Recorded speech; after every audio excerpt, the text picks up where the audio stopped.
Ladies and gentlemen, welcome to the 2021 Voyager Media Awards. Please welcome your host for the evening, Tony Street.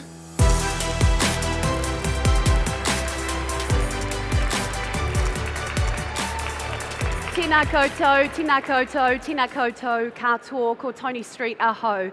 Distinguished guests, celebrated finalists, and to those of you who are viewing virtually, good evening, and welcome to the 2021 Voyager Media Awards, proudly brought to you by the News Publishers Association. A special welcome to the Honourable Judith Collins and the Honourable Chris Farfoy. Thank you for being here tonight.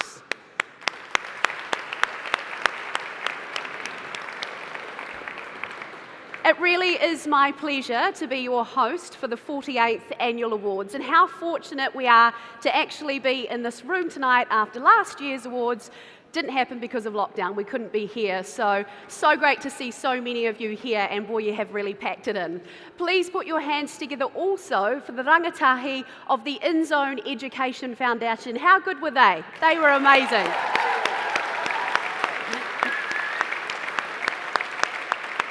I got to talk to a few of them backstage. They were super nervous, but I totally think they nailed it and they did themselves proud.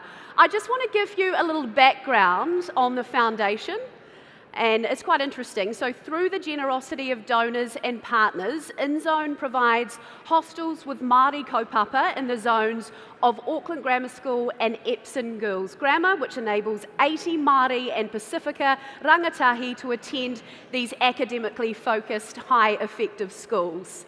All right, can we just have a little bit of quiet? I know you're all chatty Cathy journos. I know how it works, but we have got a lot of awards to get to through tonight, so we can just have a little bit of hush and we'll try and get in before everyone has too many vinos. We have a fantastic night planned to mark what has been an extraordinary year. 2020, where the word unprecedented was used an unprecedented number of times. When Donald Trump declared fake news an unprecedented number of times, it was a year that saw the rapid spread of COVID-19 and made Kiwis the envy of the world. Not to mention our Director General of Health, Ashley Bloomfield, who became so popular he got his own line of merchandise. It was a massive year for news, as I'm sure you'll all be aware. On top of the global COVID-19 pandemic, we had the US elections, our own national elections. The Black Lives Matter movement took on new significance, not to mention all the fallout from Harry and Meghan's departure from the royal family, and we still talk about that every single week. As rapidly as media outlets were felled by financial impacts of lockdown, others emerged again in record time.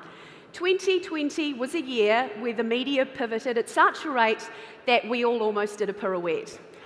I do feel incredibly honoured to be here to witness and celebrate the very best of us after what has been such an important year for our industry.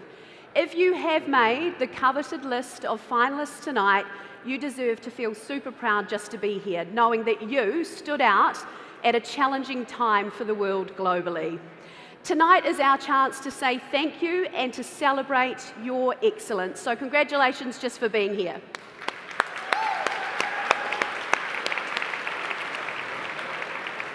The wonderful town hall is a non-smoking venue, of course, so if you do need to indulge, please head outside to Grays Avenue.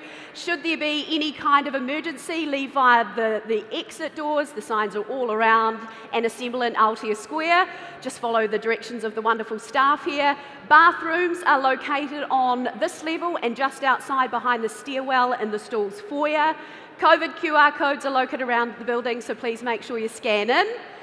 For those of you who are social media savvy, we'd love you to share pics from tonight on Facebook, Twitter and Insta if you've got it. You can also share and follow all of the Voyager Media Awards action. The hashtag is VMA 2021NZ. Please make sure your phones are on silent now, so if everyone could check them quickly, make sure they're on silent because you don't want to be that person. I will call your name out because I know most of you here. Thank you. Tonight's awards could not be possible without the support of our family of sponsors. It's been a challenging year for all of us, and to have their support is truly appreciated. The News Publishers Association would like to acknowledge and thank the following sponsors: Voyager Internet, ASB, Asia Media Centre, Canon, Google News Initiative, Huawei, Māori Television, Media Chaplaincy New Zealand, News Hub, all the News Hub people down the back, are you going to get rowdy? Hope so. NIB, New Zealand On Air, Radio New Zealand, Science Media New Zealand, and Sky Sport. Let's hear a round of applause for our sponsors. A big thank you also to our 90 judges from all around the world who took on the daunting task of going through 1,443 entries this year and determining 280 finalists. In everything we do, we are judged by our audience ultimately, and tonight is the opportunity to be judged and acknowledged by a powerhouse of experts in the industry. Now, without further ado, I'd like to welcome to the stage, if we could get a bit of quiet for her, the MPA General Manager, Brooke Cameron, to say a few words. Welcome, Brooke.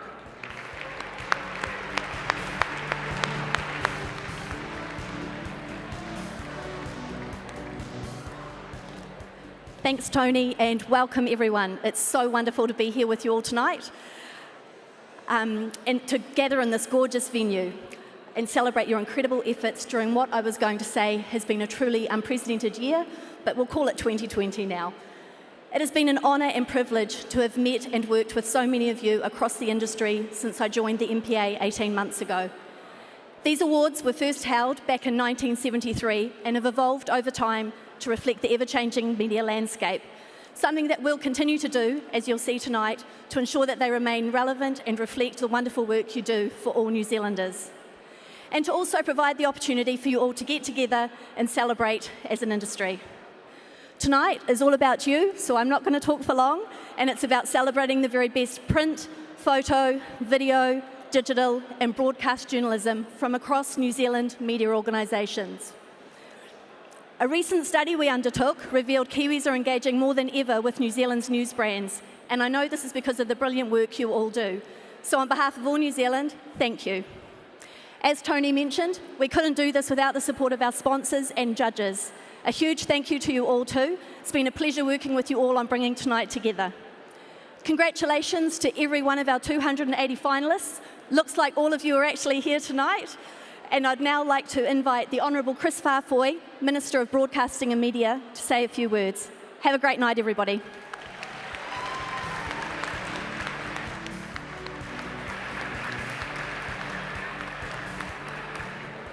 Kia ora tātou katoa, ngā mihi nui kia koutou. Brooke, can I thank you and the MPA for putting this on tonight to celebrate journalism here in New Zealand. Can I acknowledge my parliamentary colleague, the Leader of the Opposition, Judith Collins. Kia ora, Judith, good to see you here. All good. Can I just say I've attended things in the past, and keeping speeches long while journos are dressed up and have a free bar is not what I'm going to do tonight. So I want to make 2 points. First is, I think it's wonderful that we can celebrate here tonight. Some of the conversations I was having 15 months ago, things look pretty grim for our media here in New Zealand. So to see everyone celebrating the continuance of a resilient media here in New Zealand is great. And the second thing is a big thank you. New Zealand needed to be informed about the last 15 months, and everyone that worked in newsrooms had a massive part to play in making sure that New Zealanders stayed safe. So thank you to everyone who undertook keeping New Zealanders informed and being their voice during that difficult time. Good luck to all the winners and nominees. I understand the Espiners are going head-to-head tonight. So have a great night. This feels like a darts hall. I'm going to be interested to see how this looks at 11 p.m. tonight. Take care.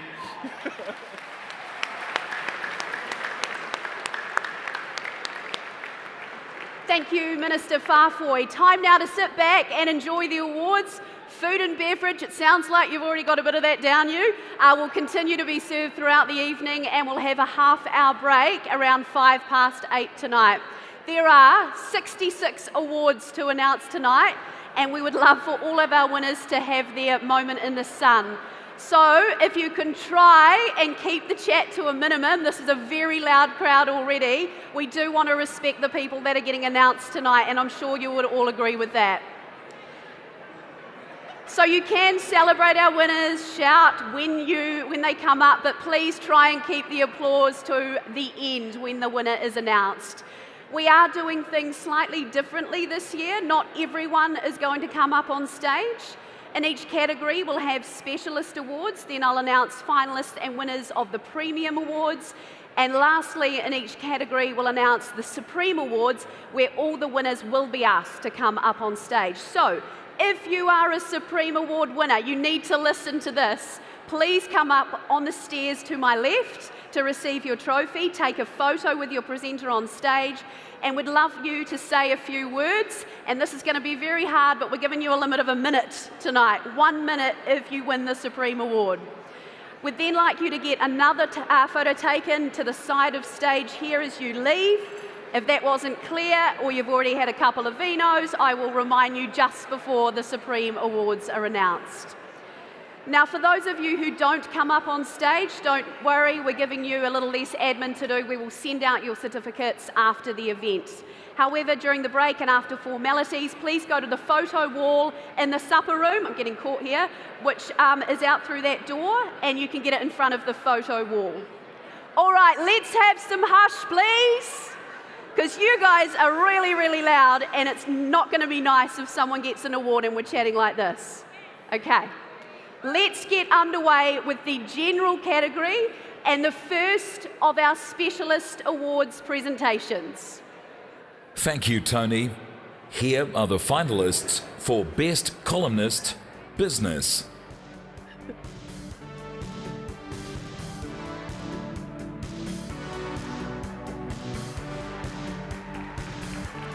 The judges have awarded a runner-up for this award. Congratulations, Maria Slade.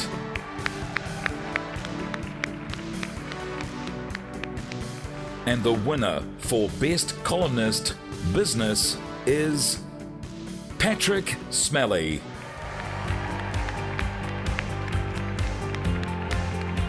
Judges described Patrick as a must-read columnist who has the ability to write across a wide range of issues. His columns were always strong, with a clearly stated opinion backed up by detailed analysis of the subject. Next, we say congratulations to the finalists of the Best Columnist General Award. Congratulations. Give me a hug.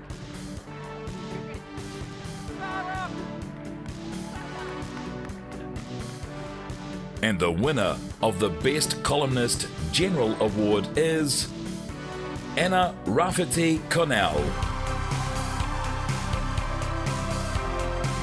Judges thought that the generosity, warmth and humour of Anna's columns is underpinned by strong writing and sophisticated thinking. These qualities make her a clear choice for first place. Now we move on to finalists for Best Columnist Politics, and they are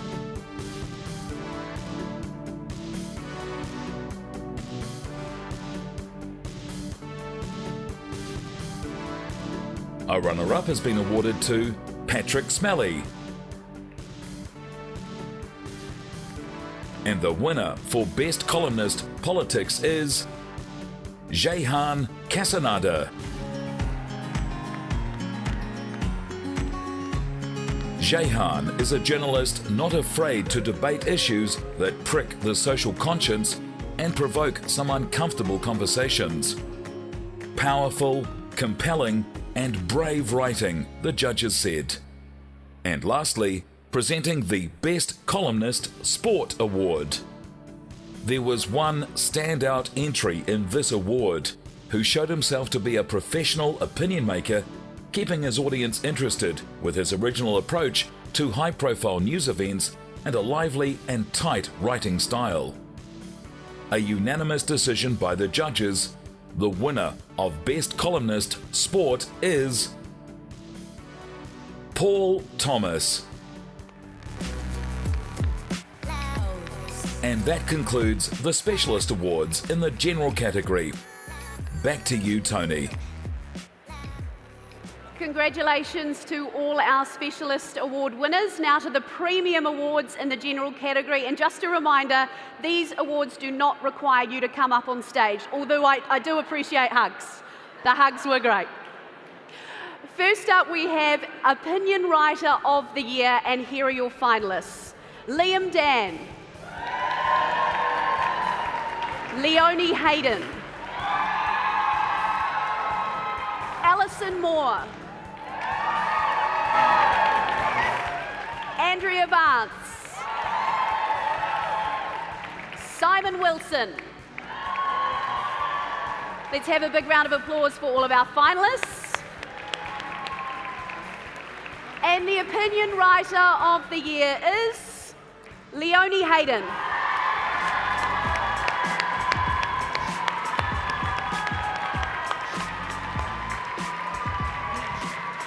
This was a close contest that the judges agreed Leonie's passionate and thoughtful writing represents an essential perspective in our national conversation. Both eloquent and bluntly confronting, informative and entertaining, she was a thoroughly deserving winner. Congratulations, Leonie.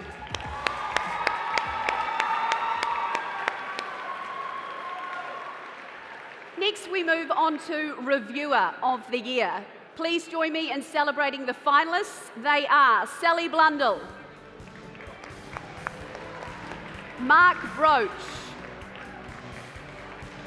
James Croot, Charlotte Grimshaw,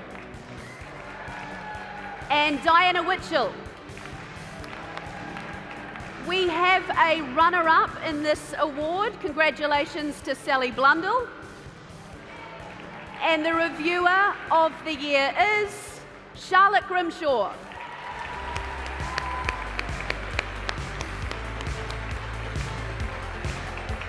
In a year of exemplary entries, Charlotte stood out as a marvel of eloquence, skill and incisiveness. Her portfolio made clear that while she always expects the best from our writers, she is always prepared to give her best in return. New Zealand literature is lucky to have a writer who takes the art of criticism so seriously. Congratulations to Charlotte.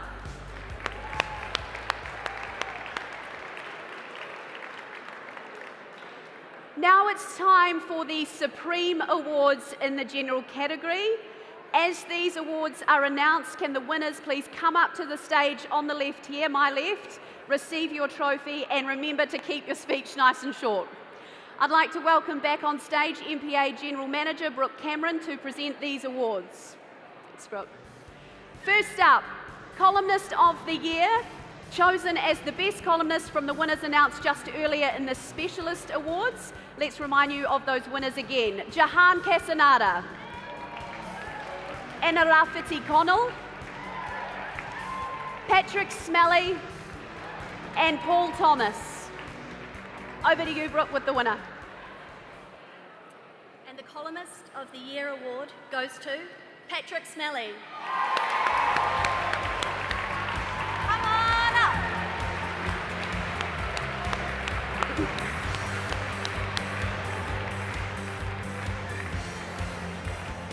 Today's reader, overseed with his opinions, will not regret taking the time to be more deeply informed and challenged by Patrick's world-class analysis, the judges said.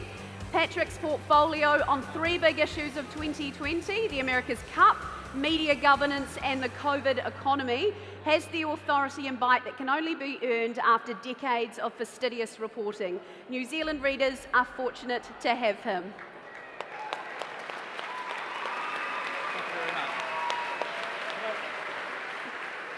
Hey, look, I know none of you are actually listening to any of this, so thank you very much. It's the last time I was here was in 1999, which seems a hell of a long time ago. So, I've really been working up to it. Thank you to the team at Business Desk. Thank you to everybody who subscribes to Business Desk. we're on the march.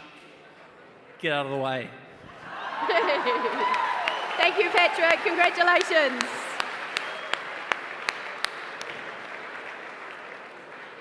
Our next award is the Cartoonist of the Year, receiving the historic Sir Gordon Minhinnick Memorial Trophy. And the finalists are Rod Emerson, Toby Morris, Sharon Murdoch, and Sean Yao. And Brooke, if you could come back and please do the honours.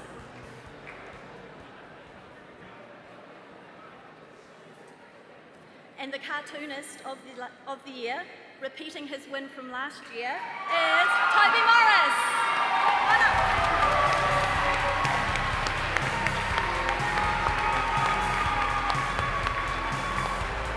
Come on up, Toby.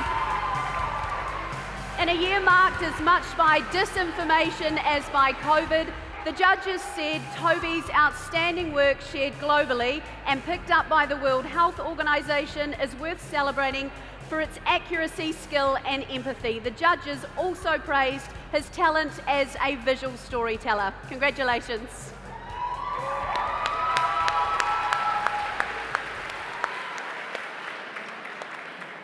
Thank you. I just want to say how lucky I am to be part of the spin-off. I'm really proud to be part of that organisation, an organisation that has not only let me do something different, but encouraged me to do something different. Yeah, really proud of the team there, and thanks to everyone. Cheers. Congratulations. Thanks, Toby. Okay, we move on to our last of the Supreme Awards, and this general category is Best Artist or Graphic Design. Here are your finalists: Toby Morris, News Hub Design Team, Stuff Interactives, Stuff Circuit, and Abby Topiwala. We do have a runner-up for this award. Well done to the News Hub Design Team for their 2020 New Zealand election coverage. But the winner, Brooke, is... And the award for Best Artist or Graphic Design, and he probably should have stayed up here on stage with me. Congratulations again to Toby Morris for his collaborations with microbiologist Dr. Susie Wiles. Toby has been the recipient of this award 4 out of the last 5 years. That's incredible. The judges said that together their collaborations distilled quite complex scientific information into simple but direct and relatable graphics that were very effective in communicating to a really broad audience. Congratulations again.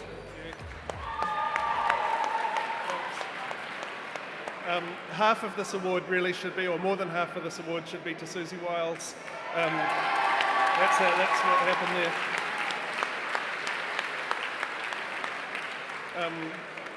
I won this award a couple of years ago, and I was really late to the ceremony, and I didn't get to do my speech, so I've been holding on to it for a couple of years. I won't do the whole thing, but essentially it is, I just want to say hire more illustrators. I think like every story we put out these days goes out into the world with an image on it, but yet we're sort of still, I think, underrate the importance of it. So yeah, more illustrators, please. Cheers. That concludes the general category for this evening. One more round of applause for all our winners, and thank you, Brooke, for presenting as well. Next up, we have the feature writing category. Take a look at the Specialist Awards. Your finalists for Best Feature Writing General are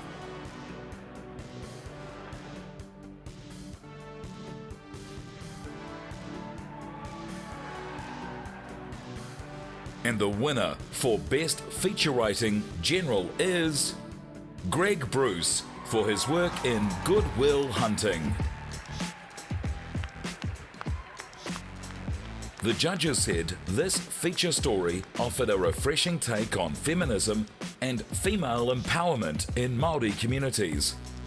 The compelling narrative touched on some of society's most important contemporary issues, from systemic racism to suicide and sexual abuse. This was a story for the moment, beautifully told in both a confronting and uplifting way. Next, we move on to Best Feature Writing, Crime and Justice. And the finalists are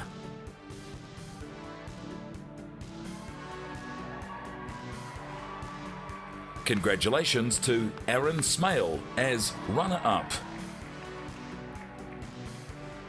And the winner for Best Feature Writing, Crime and Justice for his story Anatomy of a Scandal, 20 Years of Lies, Cover-Ups, Incompetence and Shonky Science is none other than Mike White. Mike's work stood out as an inclusive examination of the evidence given in one of New Zealand's most controversial murder cases, which saw Mark Lundy jailed for the murder of his wife and daughter in 2000. Mike obviously knew and understood his subject well, and his research, analysis, and writing skills have combined to produce an outstanding article that makes compelling reading. The next award in the feature writing category is awarded to the best feature writing on social issues, including health and education. And the finalists are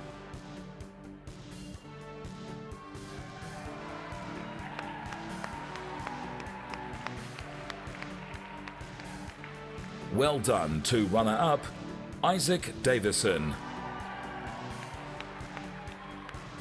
And the winner for Best Feature Writing, Social Issues, including Health and Education goes to Florence Kerr for her work in Tama Iti. A phenomenal piece of writing that stopped the judges in their tracks. The human face of the toll of racism that can be perpetrated by our industry, and the bravery in telling his story while taking a good, hard look in the mirror was impressive, as was the standard and quality of the presentation and photography. And last, in the Specialist Awards for Feature Writing, we celebrate the finalists in Best First Person Essay or Feature. Here are the finalists.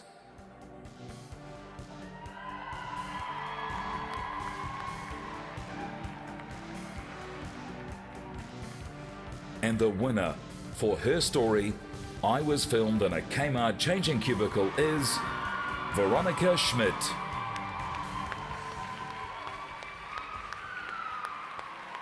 Veronica was a clear winner with a powerful account of her fight to bring justice to a man who had videoed her in a dressing room. The 120,000 page views this story accumulated was testament to the intense interest her story attracted.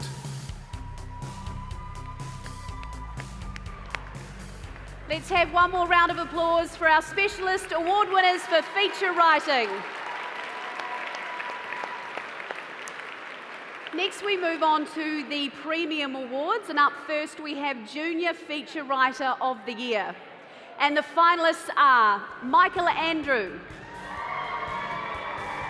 Katie Harris, Joel McManus, Stuart Salmon Lund,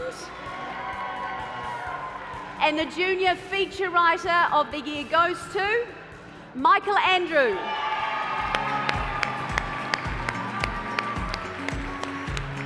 Michael's work stood out in a talented field of up-and-coming young journos.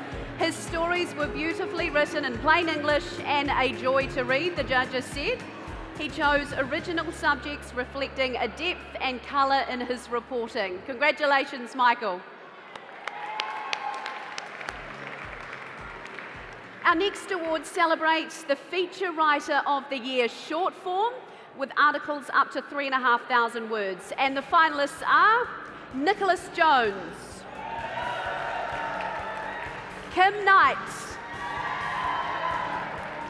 Matt Nippert. Mike White. And Simon Wilson. And the feature writer of the year short form goes to Nicholas Jones.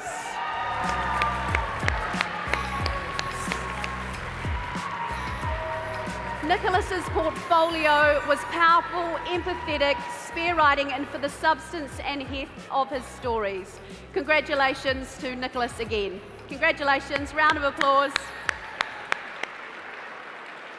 All right, on to the Supreme Award in the feature writing category. The feature writer of the year long form, which comprises articles over 3,500 words. Brooke, if you could please join me again on the stage to present the Helen Pask Memorial Trophy.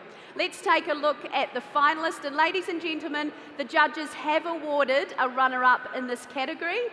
The finalists are Guyan Espiner, Kate Evans, David Fisher, Dana Johansson, and Mike White. The runner-up for this award goes to Guyan Espiner. Congratulations. And Brooke, if you'd like to tell us who the winner is. And the feature writer of the year long form is Mike White. Come on up. Come on up, Mike. Come on up. The judges said Mike's work is a masterclass in long-form storytelling.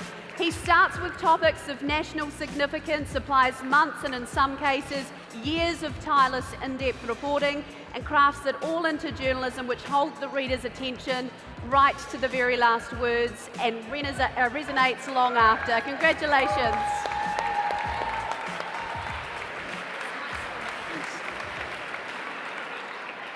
Yeah, thank you. A year ago, I was out of a job when Bauer collapsed. I'd like to thank Mark Stevens for rescuing me from the rubble of Bauer, and to Bernadette Courtney and all the rest of the awesome team that I work with at Stuff, the tie heads, yay, tie heads, yeah. Including my partner, Nikki McDonald, who teaches me how to be a better journalist every day.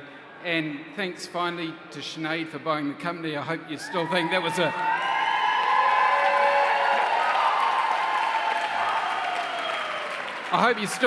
a buck well spent, Sinead. Congratulations again to Mike, and thank you, Brooke, as well. That concludes the feature writing category. We'll move straight on now to magazines. And in this category, we only have specialist awards to present. Now, we know that the magazine industry in particular has suffered a very tumultuous year owing to COVID, so much can be said for those that have bounced back and will be recognised tonight. Let's take a look at who they are. And the finalists for the best magazine cover are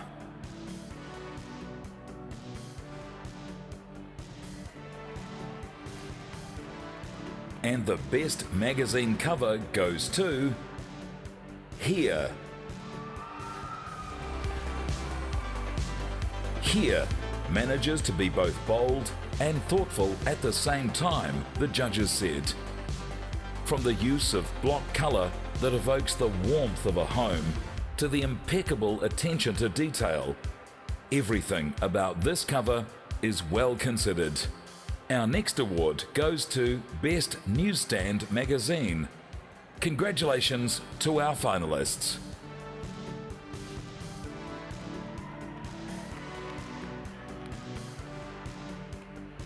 The judges have awarded a runner-up. Well done to New Zealand Geographic.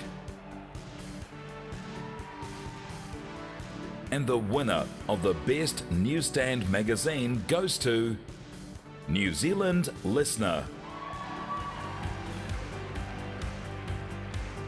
After a brutal 6-month shutdown, the New Zealand Listener has bounced straight back to its position as a leader of New Zealand's intellectual and political debate. It's a remarkable achievement by a remarkable magazine, one that hits the spot every week with smart, witty content that is always important and never dull.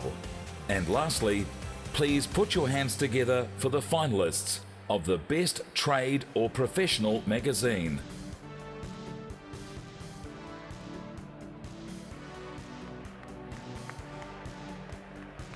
And the winner for Best Trade or Professional magazine is New Zealand Doctor.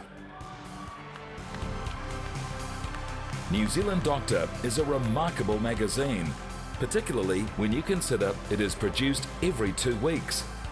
It has a strong connection to its audience, with its print publication and daily online news providing comprehensive coverage. Kudos too for introducing email newsletters and podcasts, all in a year where the health sector has faced such difficult challenges. Congratulations to all our winners of the Specialist Awards in the magazines category. Congratulations. Our next category celebrates photography. From the COVID pandemic to the Black Lives Matter movement, from the fairy-turned bird to the southern right whale, both on the brink of extinction. Before we honour the winners, let's take a look back at some of the most captivating images from 2020.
Let's look at the finalists for Best Photography features, including portraits, fashion, food, and architecture.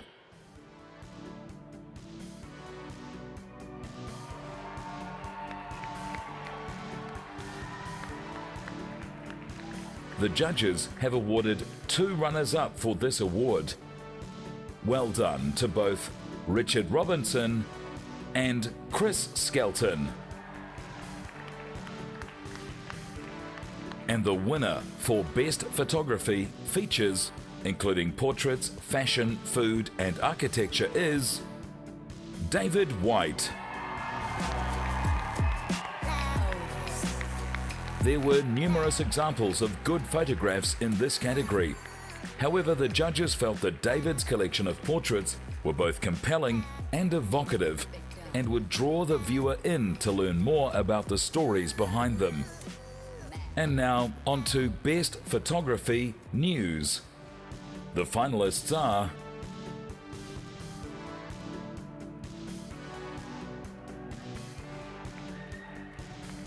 being recognised again, our runner-up for this award is David White. And the winner for Best Photography News is Brett Phibbs.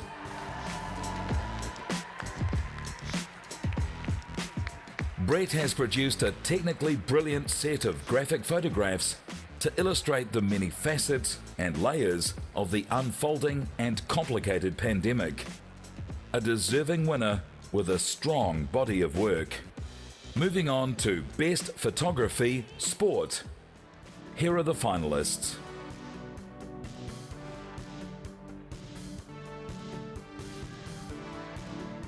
A special mention to runner-up Andrew Cornaga. And taking out yet another award, the winner for Best Photography Sport is Brett Phibbs. In a unique year of COVID-interrupted sport around the world, Brett Phibbs has submitted a strong portfolio of different sports which incorporated the train from home ethos and a graphic new angle on rugby lineout using a drone. A deserving winner. And the final award in the Specialist Awards for Photography is the Best Photo Story or Photo Essay. Your finalists: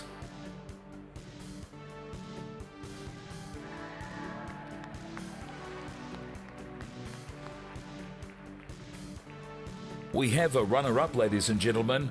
Congratulations again to Brett Phibbs. And now, the winner for Best Photo Story or Photo Essay is Lawrence Smith. Lawrence's winning essay from his Black Lives Matter protest offered judges and viewers a compelling dialogue of images that brought the viewer into the midst of the story. The strong, consistent visual style made for a cohesive and dramatic set of images. Congratulations, Lawrence.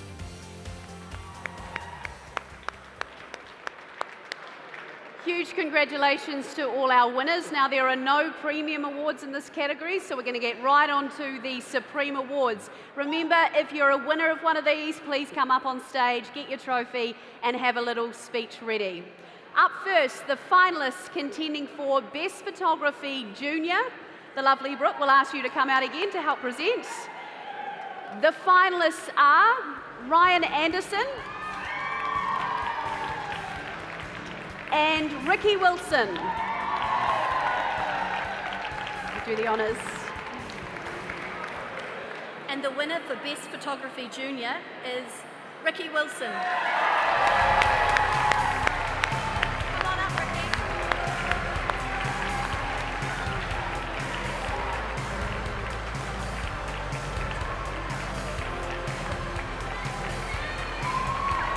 Congratulations.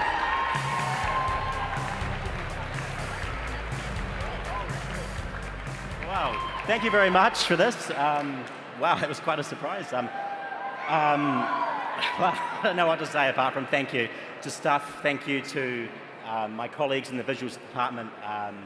Thank you very much, really appreciate it. Thank you. Well done, Ricky. Thank you. Ricky's images, just to get a rundown as to why Ricky won, his images stood out for their strong impact, storytelling qualities. Each revealed different skills in composition and technical excellence, and there was a commendable consistency of impact across the portfolio. Congratulations, and he received the Mac Smith Memorial Trophy. Next, we move on to the Photographer of the Year, sponsored by Canon. To present this award, I'd like to welcome Brad Gibbons, General Manager of Consumer Imaging and Services at Canon.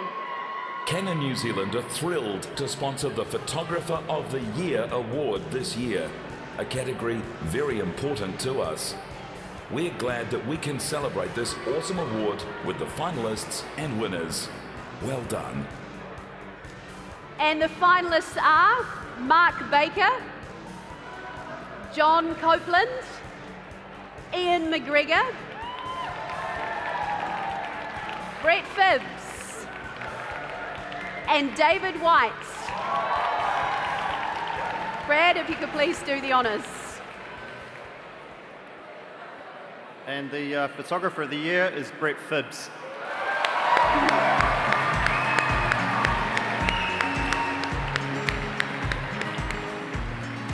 Short and sweet, the judges describe Brett as a master of his craft. And he's even brought his vessel up, I love it. Yeah, I've got it.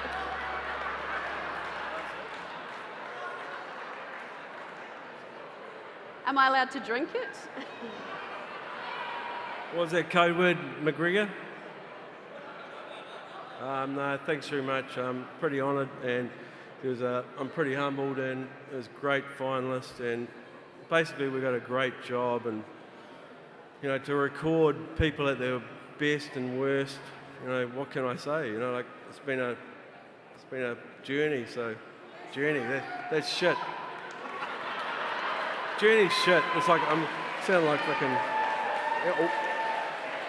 Anyway, no, thanks very much. Thanks for my supporters, Photo Sport, New Zealand Herald, New Zealand Geographic, that have, so thanks very much. I'm honoured, and I love the finalists. Thanks. Don't forget your trophy. Got your trophy? Your trophy. I suppose it's quite big, eh? It's quite big.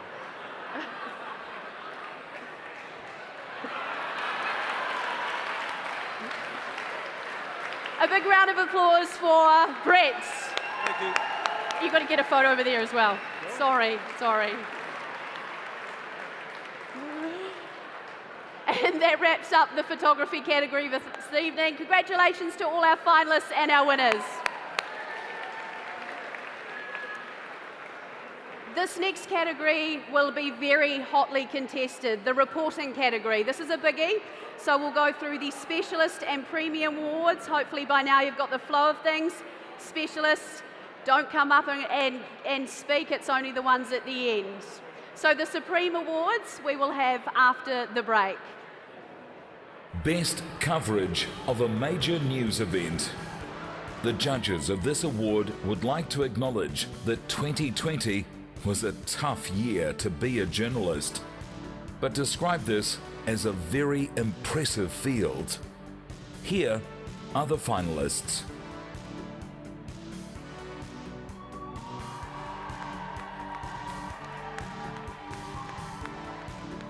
And the best coverage of a major news event goes to News Hub with Michael Morra for coverage of the COVID-19 crisis.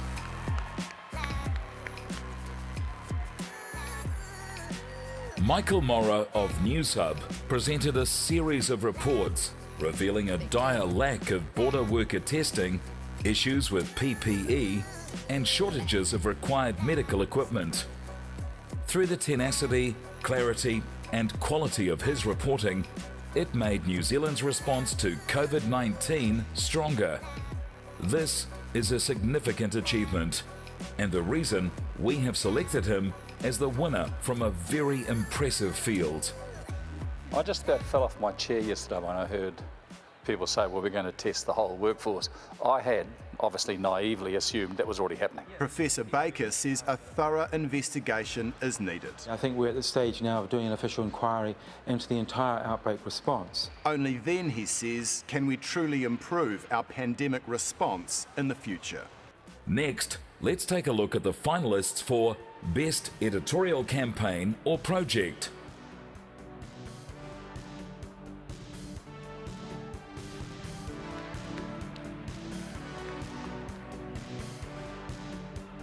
The judges have recognised a runner-up. Well done to Northern Advocate for Our Hidden Homeless. And the winner for Best Editorial Campaign or Project is Stuff for Our Truth, Tamato Pono. Carmen Parahi and the Stuff team were already on the judges' radar with the Matariki campaign that resulted in a new national holiday. But Our Truth, Tamato Pono eclipsed that and every other entry, with the depth of its apology for racism against Māori in Aotearoa. A courageous campaign by Stuff, which included admitting unfair treatment by its own newspapers. And there's the promise of more to come in 2021. And the finalists for Best Individual Investigation are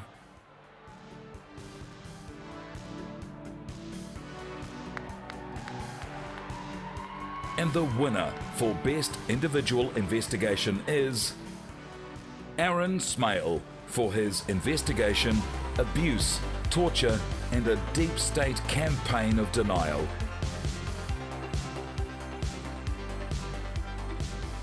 Aaron's winning work stood out for the anger it couldn't help but provoke.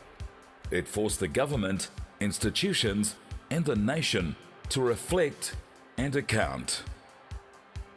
The following award is for Best Team Investigation and is proudly sponsored by New Zealand On Air. Here are the finalists.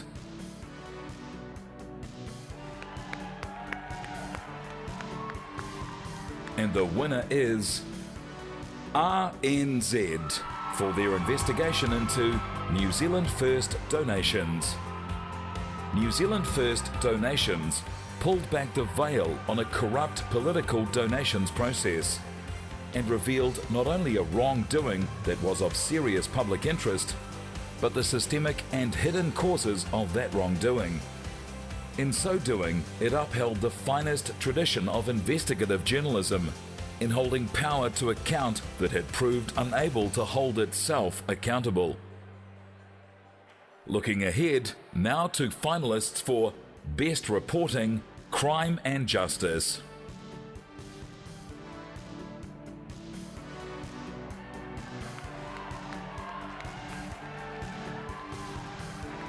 And the winner for Best Reporting, Crime and Justice is Kurt Bayer, New Zealand Herald.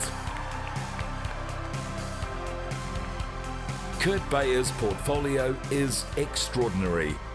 His compelling mix of pieces strike the perfect tone in the most challenging of circumstances. Bayer demonstrates depth, research, maturity, and integrity. The judges found his pieces resonated long after reading. And now to the finalists for the award Best Reporting Environment. Here are the finalists.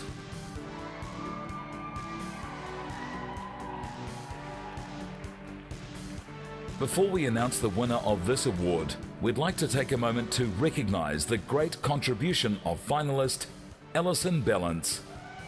Alison has recently retired, but in addition to her work as a zoologist, she was a groundbreaking science and environmental reporter who really paved the way for a lot of people to be able to contribute to this field of journalism. Thank you, Alison, and we wish you all the very best for the future. And now for the winner of Best Reporting Environment, whose work really shone for the judges, Eloise Gibson from Stuff. Eloise's work took the judges on a journey of 3 important environmental issues. She challenges policymakers and everyday New Zealanders to sit up and listen to the important environmental issues. It's likely you will be thinking about Eloise's stories long after you've read them, which is the hallmark of top-class journalism. Moving on to announcing the finalists for Best Reporting General, and they are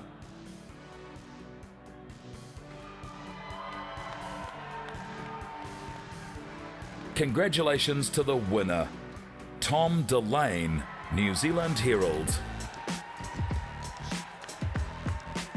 Tom's work was distinguished by its consistency and brevity. He presented 3 strong stories, all displaying an eye for a sharp angle and an ability to write simply, vividly, and succinctly. Announcing finalists for Best Reporting Personal Finance. Here are the finalists.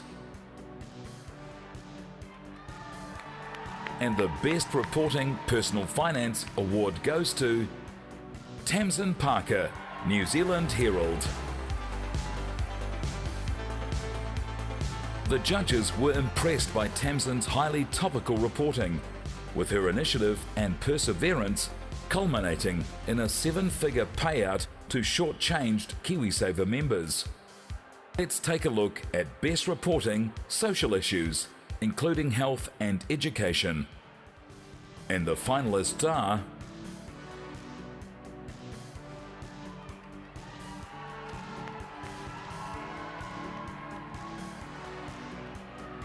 we have a runner-up for this award.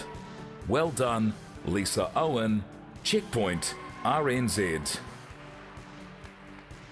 And the winner for Best Reporting Social Issues, including health and education, is Patrick Gower, News Hub. Patrick Gower presented a strong, well-researched and produced portfolio of stories. A meeting in the town of Fielding on a Tuesday night. 10 people, all with one thing in common. Methamphetamine has wrecked their lives. And finally, in the Specialist Awards for the reporting category, here are your finalists for Best Reporting Travel.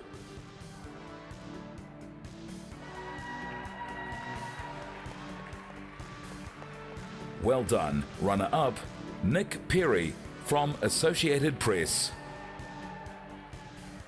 And the winner for Best Reporting Travel is Lorna Thornburr from Stuff. In a year when travel wasn't even a thing, Lorna Thornburr didn't miss a beat. Her in-depth report on the rise and fall of Air New Zealand was illuminating. A piece on the benefits of a retreat, honest and revealing. The borders may have closed and the skies emptied, but this writer reminds us that creativity can prevail even during a pandemic. Congratulations to all our finalists and winners of the Specialist Awards. A round of applause for them.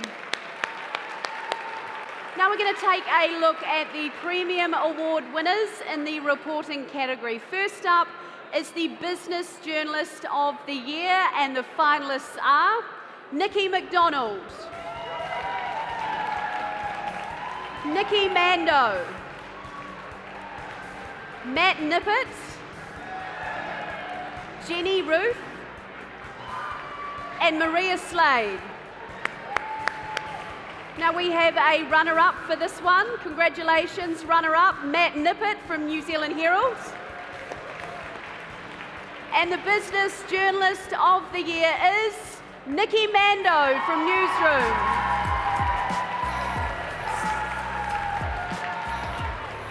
The judges thought Nikki's portfolio provided clarity on a compelling variety of topics that impacted a wide range of stakeholders, from business owners to mum and dad investors, consumers and people with debt.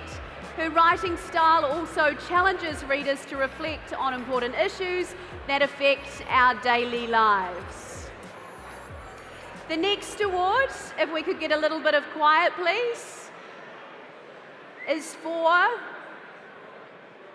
Community Journalist of the Year. Let's take a look at the finalists. Charles Anderson, John T. Dine, and Justin Latif. And taking home the award for Community Journalist of the Year is John T. Dine of Nelson Weekly.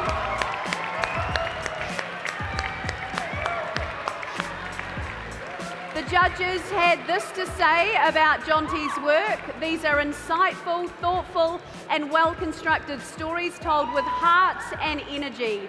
John T has tackled some tough and challenging subjects and crafted them into compelling and thought-provoking reads. Congratulations to John T.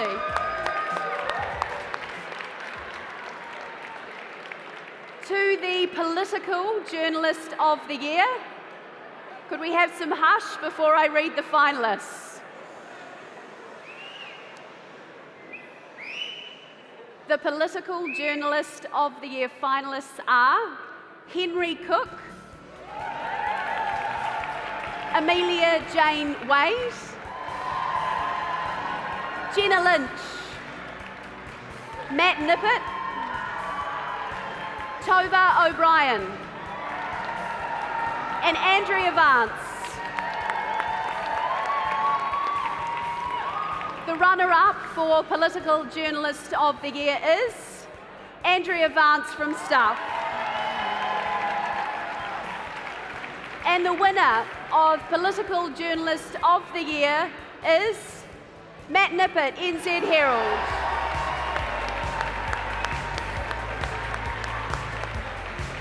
Matt detailed an insightful, deep analysis of the biggest story of the year in the piece No Time for a Trial Run, stood out, and he was a deserved winner, combining hard work, thoroughness and determination with a series of new and revealing exclusive angles.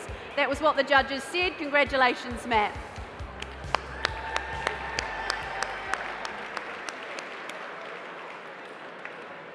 Next for the Premium Awards is the Regional Journalist of the Year, proudly sponsored by Google News Initiative. But before we announce the winner, we'd first like to pay tribute. If we could have a little bit of hush for this, please. Before we announce the winner, we'd like to pay tribute to one of the judges of this award who sadly passed away on March the 25th this year at age just 67. Many of you will have known Tony Verdon. He was an accomplished journalist whose career included roles as editor and general manager of the Northern Advocate and senior positions at the New Zealand Herald. Described as a legend and an extraordinarily decent man, his skills were reflected in a myriad of roles that he performed with distinction. Tony will be sorely missed.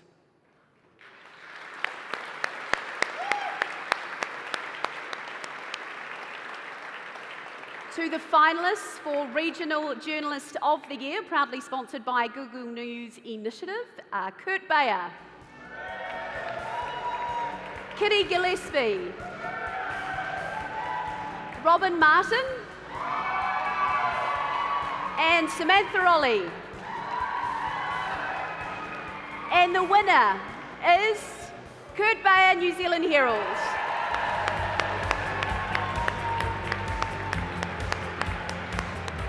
The range and depth of Kurt's entries stands out in what is an exceptionally high-quality field of entrants. His entries are balanced and fair, while cleverly drawing the reader into the detail of his subjects. Well done to Kurt. Congratulations. And finally, the last of the Premium Awards for reporting is Junior Reporter of the Year, sponsored by Asia Media Centre.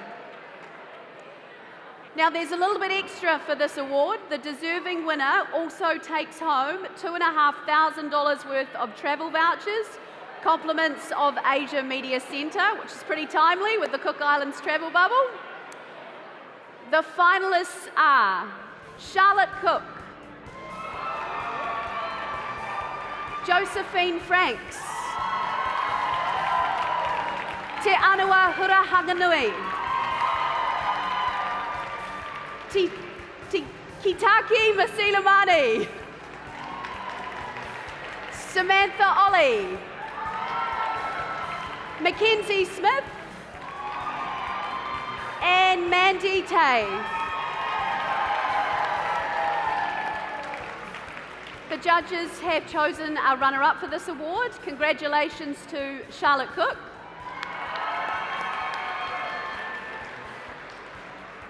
And the winner is taking home that $2,500 worth of travel as well. Te Anua Hura Hanganui, RNZ.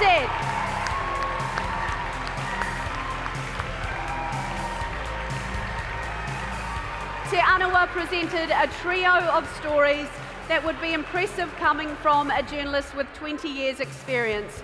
Coming from someone so new to the game, this portfolio was described as outstanding. Mr. Carberry says it appears Māori are being racially profiled. These boys are descendants of Wairarapa. The fact that they should be treated as, like second-class citizens and actually have their rights breached on their own land. And a big round of applause for Te Anua. You enjoy that holiday.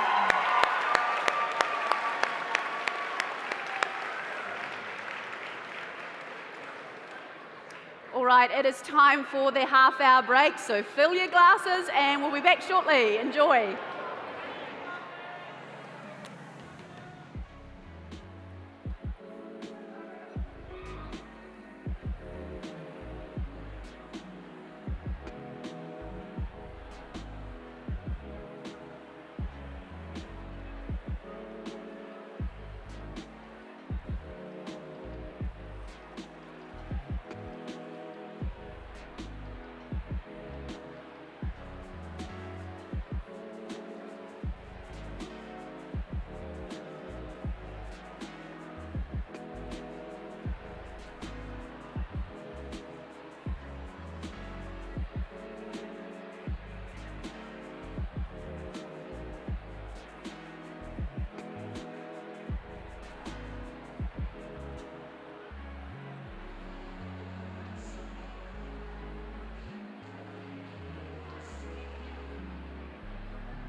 Ladies and gentlemen, please make your way inside the Great Hall now, as the show will begin shortly.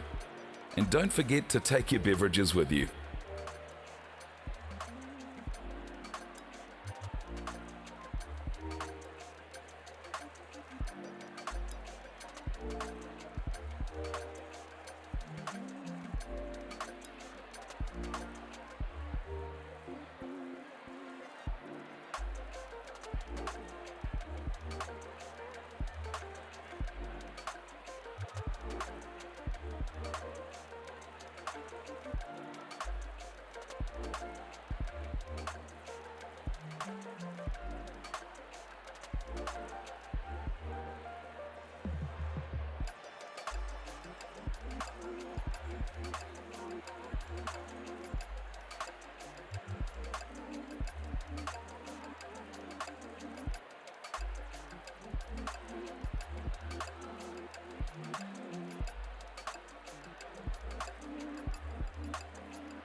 Ladies and gentlemen, please welcome back to the stage your host, Tony Street.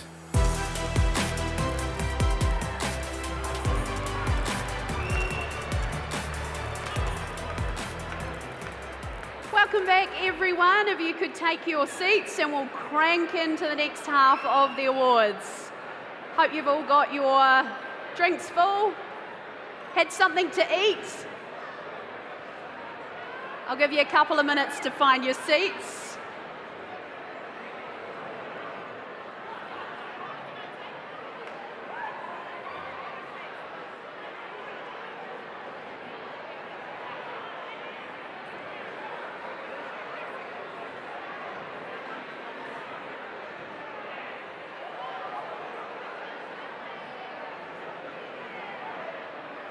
Alrighty, if everyone is seated, we'll start the next half of the awards. Now, before we move on to the Supreme Awards in the reporting category, and that is the one where you do come up to the stage, I'd like to welcome a special guest in attendance tonight to say a few words. So please join me in welcoming the Honourable Judith Collins.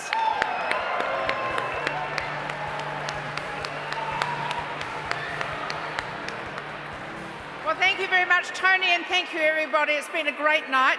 I just want to say first off, big acknowledgement to Chris Farfoy, my parliamentary colleague and often friend. Thank you, Chris. And also to say to you all, thank you for all the great work you did during COVID. I know it was a really tough year for you, and you understand I feel your pain. It was a tough year too. So thank you for doing that, because a liberal democracy needs a free and brave press. So thank you for doing your job and going out every day and doing the stuff that actually a lot of people wouldn't want to do. Thank you. So I won't get between you and the next award. I just want to say, really enjoying the night. Lovely to see you all, and just have a great night, everybody. Thank you. Thank you, Judith. Alrighty, let's pick up where we left off with the Supreme Awards in the Biggie, the reporting category. And as you remember, these winners must come up to receive their trophies, and you've got a 1-minute speech, so keep it nice and short. First up, Broadcast Reporter of the Year, proudly sponsored by New Zealand On Air. To present this award, I'd like to welcome to the stage Chief Executive Cameron Harland. New Zealand On Air is a proud supporter of public interest journalism. Tonight, we celebrate journalism excellence by supporting the Broadcast Reporter of the Year. We congratulate all finalists. And the finalists are Mark Kreisel,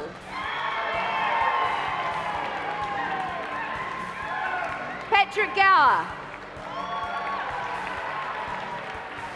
Miriam Makamor,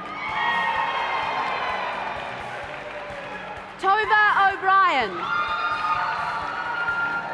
and Melanie Reeves.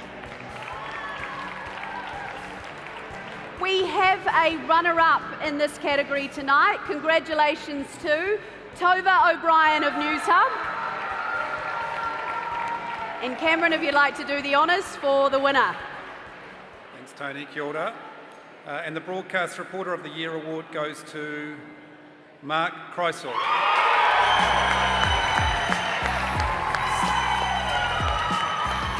Come on up, Mark.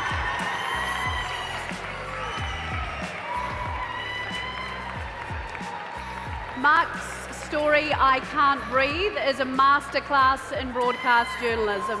His scripting, use of visuals, ability to hold the viewer's attention, and knack for injecting himself just enough. Congratulations. Just enough in the story. The judges said young journos should be watching and learning. Thank you. Late last year, Arthur it's and a bit of a Alofa surprise. met with police. What did they tell you? Watch your master first. Pretty much the end results of the investigation. Police told the Ngātas that no officers are criminally culpable for Alo's death, but they said there were policy breaches. You don't use spit-hurt on someone that's got a bleeding mouth, and especially spit-hurt on someone that already pepper spray. I would really like to see someone held accountable, whether it's the people that do the duty or the systems itself. No police policies have been changed since his death.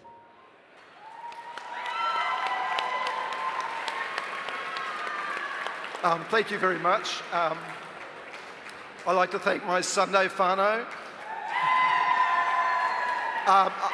I'm just very much the point of a spear. So I have all this team behind me who carry me all the way. So thank you very much. I'm amazed I won this. I had amazing people that were up against me. So thank you very much. And I thought Miri should have won. Congratulations, Mark Kreisel.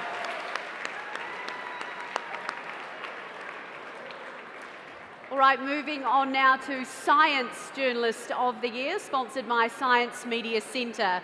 To present this award, I'd like to welcome to the stage Director of the Science Media Centre, Daisha Herbelock. The Science Media Centre congratulates our talented finalists for Science Journalist of the Year and salutes the hard work, skill and dedication of all media in covering COVID-19. Special thanks to the many scientists who went above and beyond to help reporters navigate these uncertain times. Now we have another cash prize for this award. The recipient takes home $2,500 cash, and the finalists are Naomi Arnold,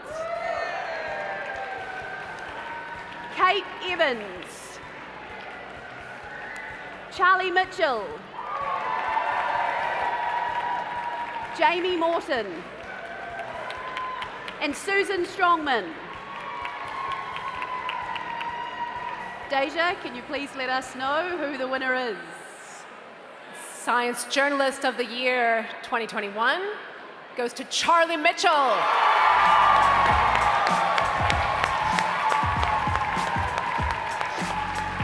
Please come on up, Charlie. In his piece, Watered Down, Charlie captured the way science works with facts, not consensus, and how a lack of consensus can be used as an excuse for bad policy. And he makes the arcane details of nitrogen pollution entertaining. Congratulations.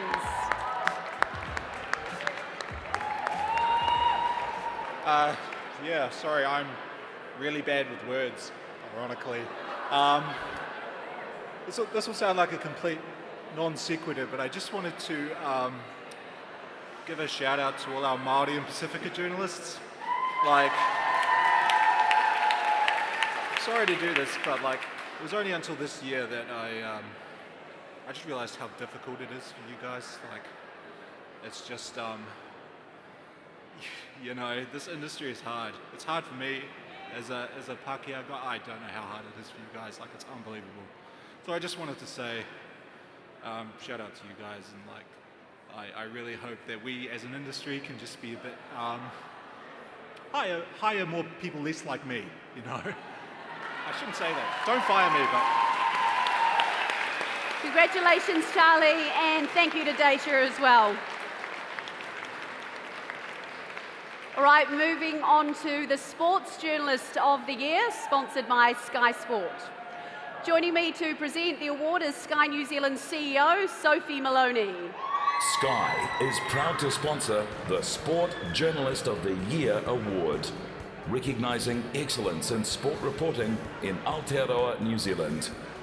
Sport journalists play a vital role in encouraging fan engagement and debate about sport. And Sky congratulates all of the finalists on their contribution this year.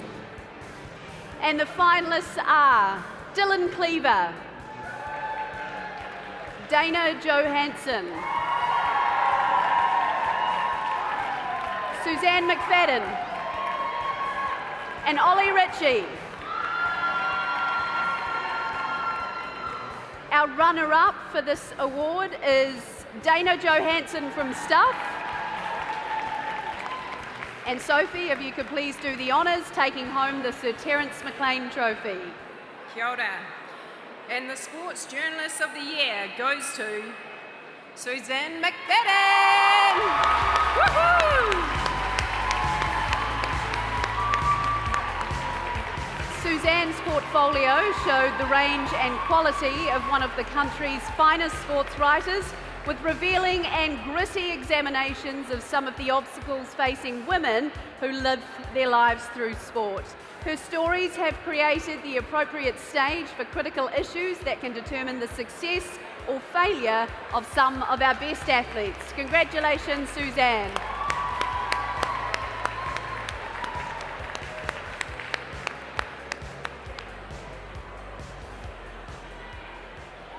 You know, when people say, I didn't prepare a speech because I didn't think this would happen to me, I seriously just said to Eugene 2 seconds ago, "Should I hope this isn't me, because I have no idea what to say."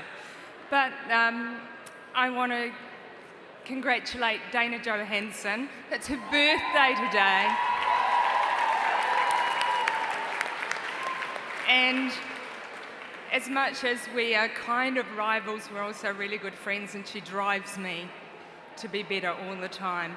I want to thank Newsroom for giving me the opportunity to create Locker Room and write the stories about women in New Zealand in sport who are making huge strides ahead, and I feel proud of all our contributing writers who are helping to make those strides. So thank you very much, and this is really special for me that this is the TP McLean Award.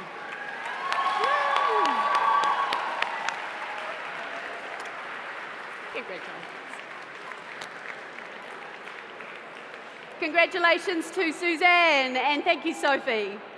Right, let's find out who takes home Student Journalist of the Year. And this award is sponsored by our host tonight, the News Publishers Association. So Brooke Cameron, come on back to present this award.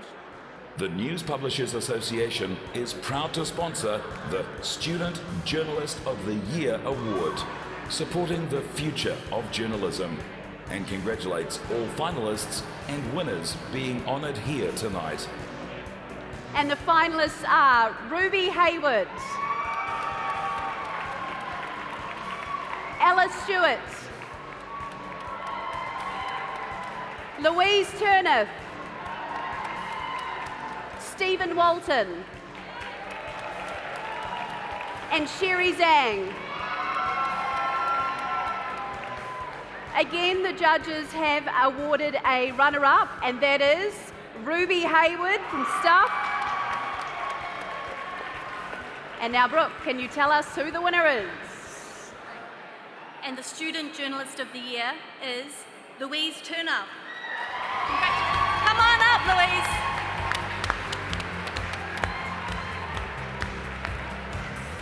Louise provided a range of compelling stories that demonstrated a tenacity to uncover the facts. The stories were structured well, told clearly, and stood up well on RNZ's leading news shows.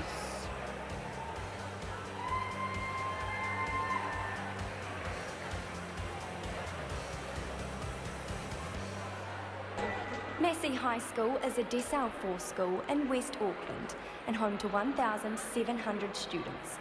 Principal Glenn Denham says shelling out almost $12 million to Taranaki's privately run Green School means state schools have been overlooked. Thank you so much.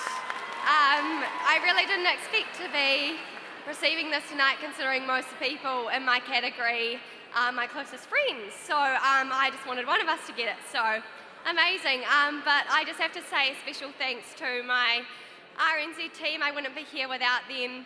Special mention goes out to Pip Keane, who's not here tonight, but she took a chance on me. I've only been there a year and a half now, but I'm now full-time at Checkpoint, and I just have to say I wouldn't be where I am today without her. She took a chance on me as a little old intern fresh out of B school and said, "Hey, do you want to come and join us?" And I never went back up to the main newsroom after that. The rest is history. So this is just the beginning, and I'm so glad to be receiving this tonight. So thank you to RNZ.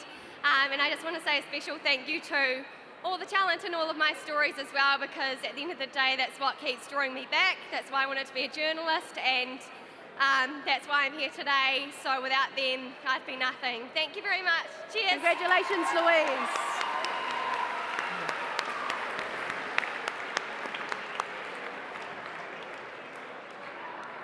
to the best reporting Māori affairs, and Brooke, I'll ask you to come and help with this one as well, please. The finalists are Mihi Narangi Forbes, Te Anawa Hura Hanganui, Florence Kerr, Jodie O'Callaghan, and Carmen Parahi. Brooke, can you please tell us who the winner is receiving their Te Tohu Kairangi trophy? And the winner of the Best Reporting Māori Affairs goes to Mihingarangi Forbes.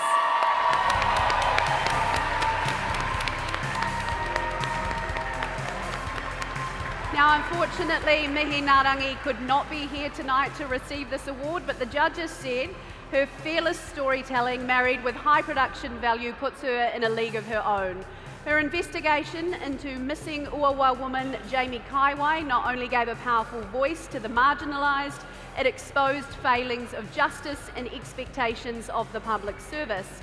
Mickey's equally compelling report on Taekwondo world champion Janae Whakaro told an all too familiar tale of abuse of authority and sexual indecency towards a minor, but in a way that helped restore mana to the very courageous Janae. Congratulations to Mihi Narangi Forbes, and thank you, Brooke.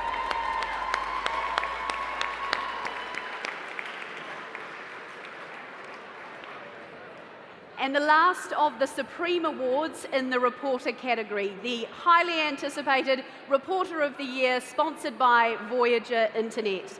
To present this award and to say a few words, I'd like to call on Voyager CEO CB Woodhouse to the stage.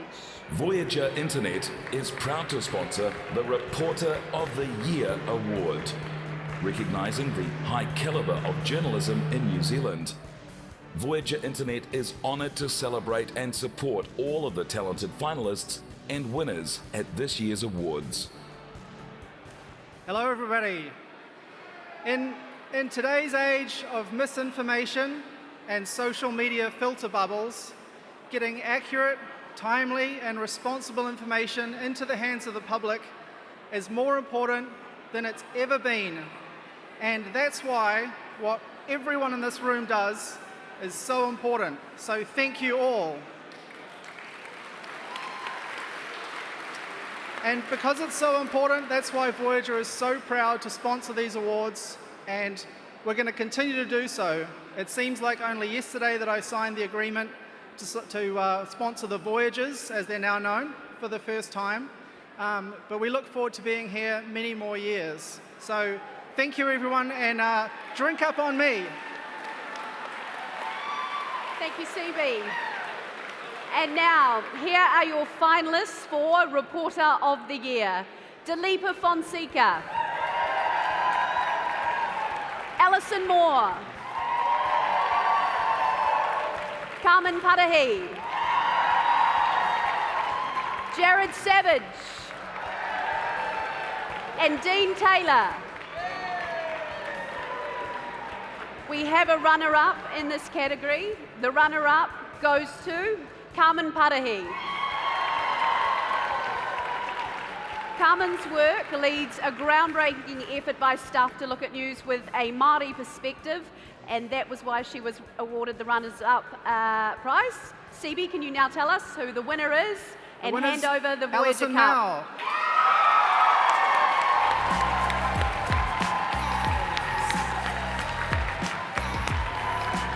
The judges said both Carmen and Alison's entries stood out for their contribution to New Zealand's social improvement in 2020. With Alison bringing the issue of sexual harassment to the fore, Ellie's revelations concerning two well-known figures in New Zealand's academic life were fearless, determined pursuits that deserve the highest condemnation.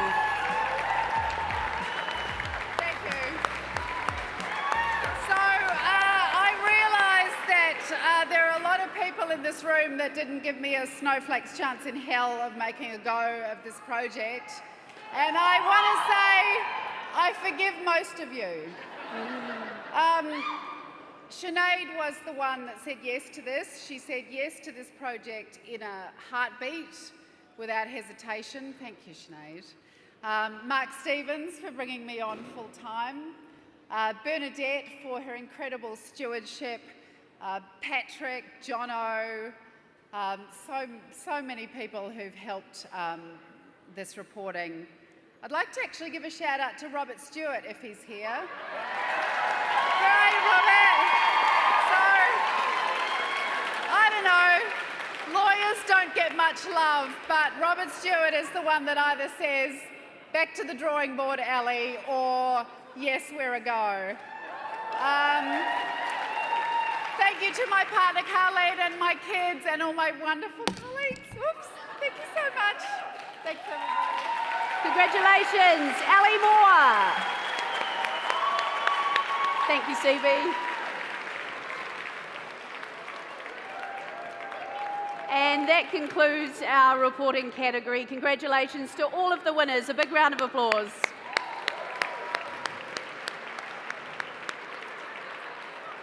We now move on to the Premium Awards of the Scholarship category, sponsored by NIB New Zealand.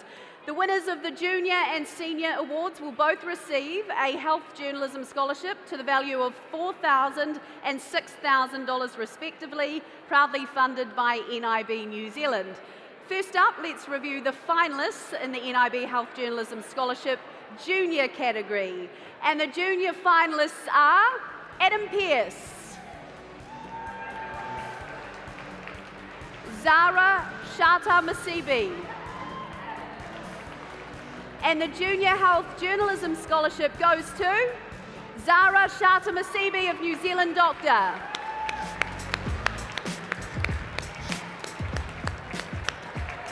The judges said Zara's entries displayed a mature and insightful understanding of our health system and the urgent, far-reaching implications of chronic health underfunding and under-resourcing in rural New Zealand. Her scholarship topic of choice will shed welcome light on a critical health issue in dire need of deeper investigation and government attention. A big round of applause for Zara.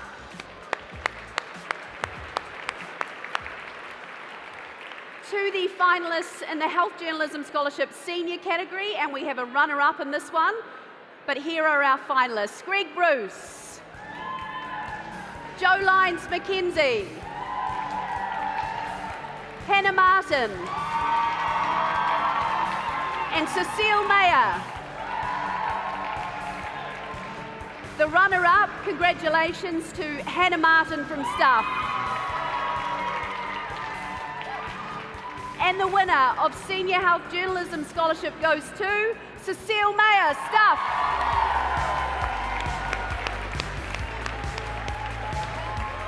The judges said Cecile topped an outstanding portfolio of breaking health news story with a strong proposal to further her research into the hidden cost of long delays in mental health treatment, an area in which she already has much expertise. Congratulations to Cecile.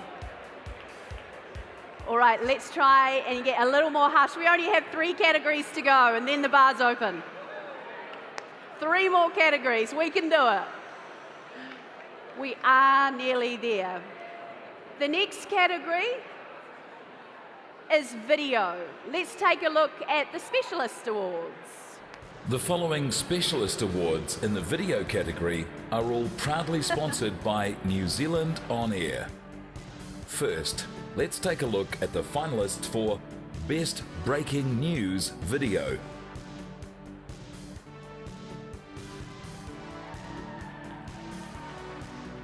The judges have awarded a runner-up. Well done to the News Hub Late Team for Auckland August Lockdown. And the winner for Best Breaking News Video is TVNZ's Thomas Mead and Jared McCulloch for Southland Floods.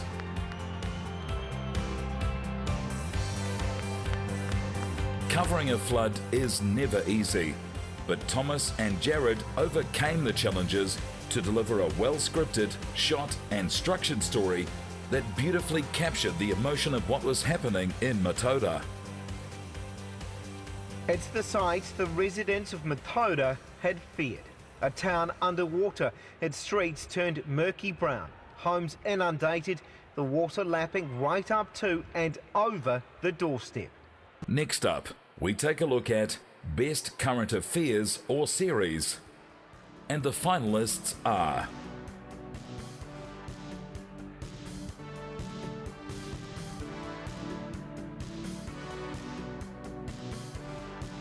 and the winner for Best Current Affairs or Series is Te Au with Moana, Māori Television. In a year where Black Lives Matter dominated the global news cycle, this compelling body of work by Māori Television was a strong illustration that racial inequality remains a grave problem in New Zealand's criminal justice system. This is what public interest journalism is all about.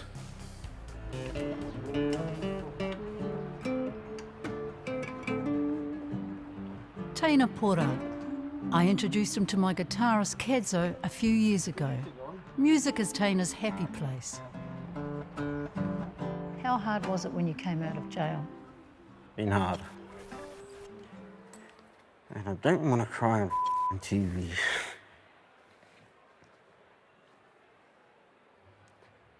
Because yeah, it's hard. Because I think that everybody's still against me. Even if I'm trying to do the best. There's a lot of things that I still don't understand, but I'm not going to let anybody see that. And I'll just do my best to help out other people. Now, let's take a look at the Best Feature Video. Tonight's celebrated finalists are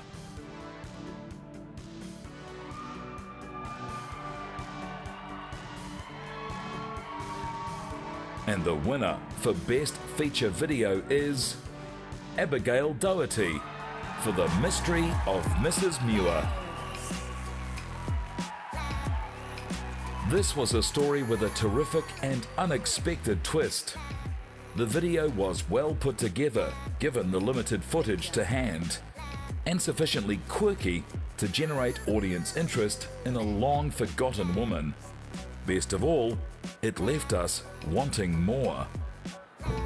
The mysterious Mrs. Muir. So who is she? Because she's not even got a name. How don't we have the history? Why don't we know anything about her?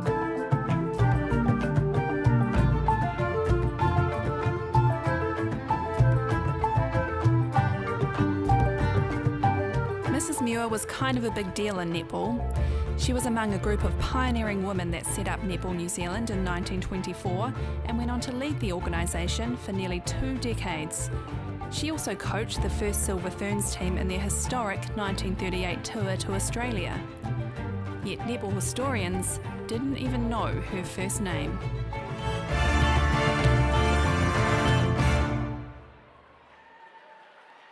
Onto the award for Best Documentary or Series. The finalists are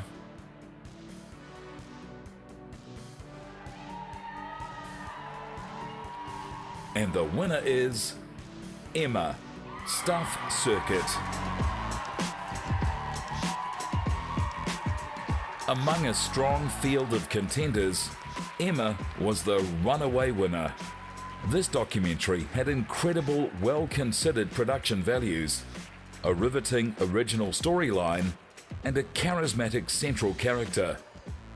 Paula Penfold and the Stuff investigative team produced a remarkable tearjerker that tugged at the heartstrings.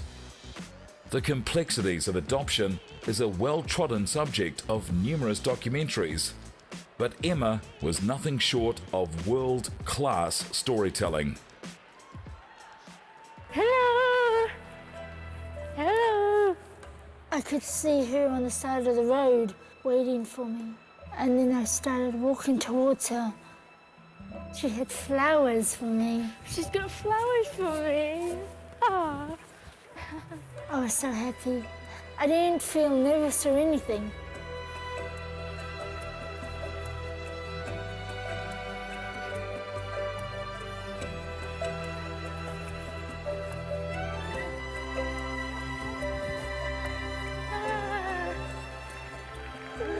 and then we hugged each other. It felt really good to finally meet her and see her in person.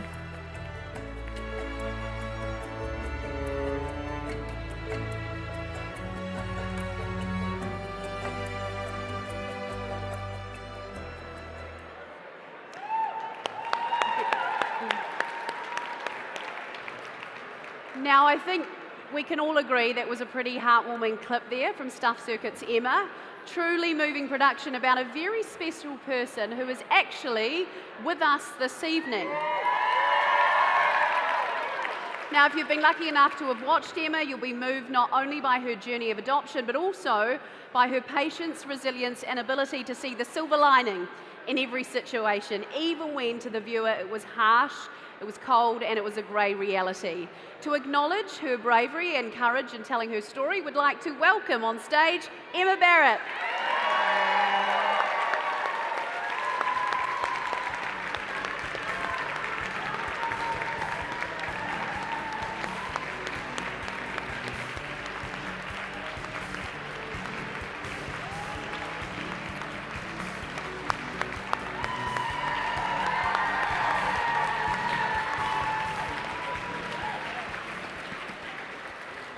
Hi everyone.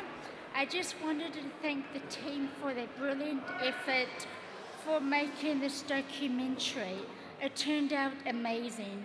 Thanks to Paula and AJ, Elia, Toby, Phil, Louisa and Louise. They did an amazing job together to make this happen for me and allowing me to meet my family, and I am forever grateful for all their help and support for making this a reality. And thank you for Sinead as well. Sinead. Congratulations, a big round of applause for Emma. Emma, we have a small trophy to recognise your courage in making this story and telling your story. Thank you. To Emma.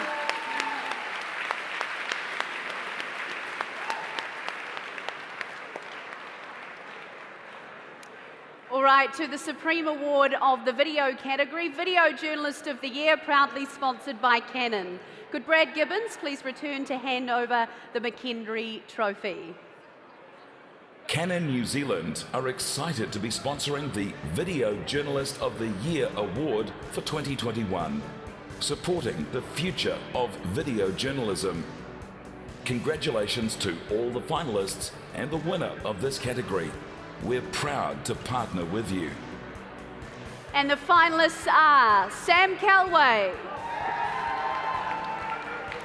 Ian McGregor, Mike Scott, Chris Skelton,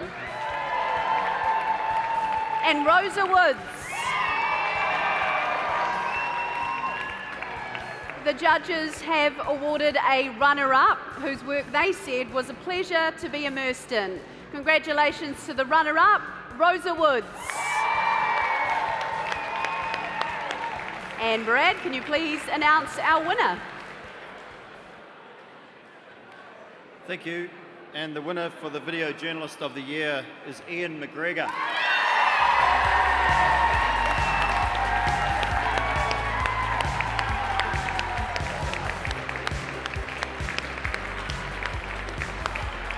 Every one of Ian's stories were beautifully crafted, every frame intentional, and his storytelling ability had us hooked instantly. Ian's attention to detail and the way he allows his videos to breathe shows a level of skill and understanding that cannot be taught. The judges said he was truly exceptional. I didn't hear anything. People that I meet still love their kids, and they still have all the hopes and dreams that we all have as people. You've got to pinch yourself and say, hang on a second, this is horrific. Why isn't this getting more attention? And it's because it's in South Sudan. If I'd known I was going to win something, I would have had way less Heinekens at the sports bar before this. Grundle, thank you. So, honestly, I really appreciate this. I work with the best colleague, Andrea Vance. We work together as a team. We've been in the pits and she's awesome. I thank massively Bernadette for bringing me into this team and allowing me to do what I do, and I'm so proud that I work for a company that sees the value in the sort of journalism that we've been trying to do for the last couple of years. So thank you, Sinead, Mark, Bernadette, for allowing us to do what we do. Cheers. Congratulations, Ian.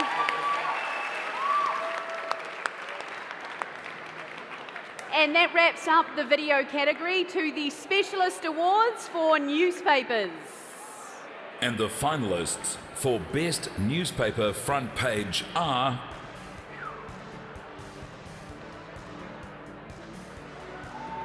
the judges have awarded a runner-up to New Zealand Herald. And the winner for Best Newspaper Front Page is The Press. The expertly deployed words, images, illustration and graphics of The Press stood out amongst other entries. Canterbury's Daily produced powerful covers to mark the Mosque Massacre court decision and a decade since the Pike River tragedy, supporting them with the beautifully illustrated apology for historic racism. Next, please put your hands together for the finalists of the Best Newspaper Magazine. And the Best Newspaper Magazine goes to Travel, New Zealand Herald. In a year where the very idea of travel was challenged, Travel Magazine has forged a new identity, showing New Zealanders the breadth of experiences in their own backyard. An admirable portfolio that inspires us all to explore New Zealand.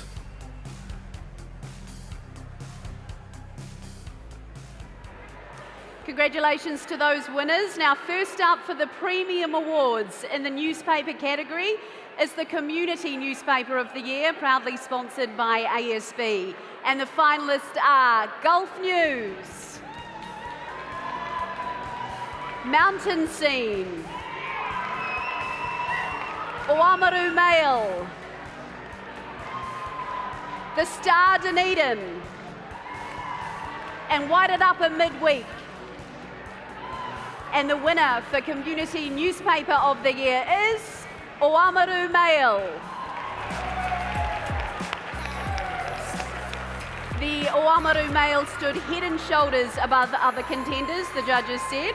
The paper lives and breathes its community with an impressive amount of news, sport and lifestyle content in each edition, crisply and tightly written. Congratulations. All right, let's take a look at finalists of the Regional Newspaper of the Year. And the finalists are Bay of Plenty Times, Hawke's Bay Today, the Northern Advocate, and the Rotorua Daily Post. The judges have awarded a runner-up. The runner-up is Hawke's Bay Today. And the winner of the Regional Newspaper of the Year is the Rotorua Daily Post.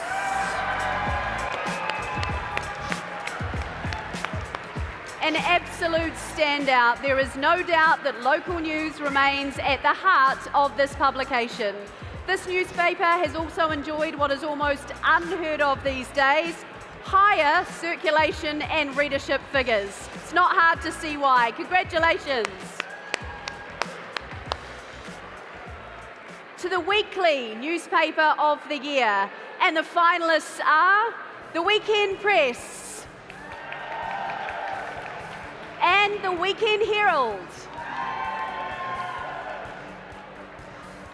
And the Weekly Newspaper of the Year is the Weekend Press.